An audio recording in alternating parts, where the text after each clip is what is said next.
এই যে আমার পাশে যেটা দেখতেছেন, এই মাসুম কত সুন্দর চেহারা, মানে একবারে নিষ্পাপ।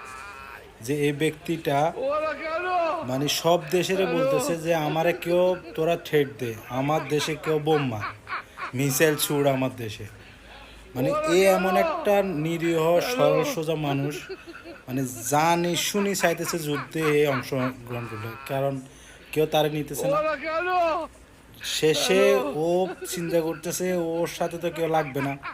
তো এই জন্য মাসুম চেহারাটা দেখেন, মাসুম চেহারা লোকটা শেষমেশে ইরানকে জিজ্ঞেস করতেছে তোর কোনো কিছু লাগবে, যদি লাগে আমাকে জানাইস।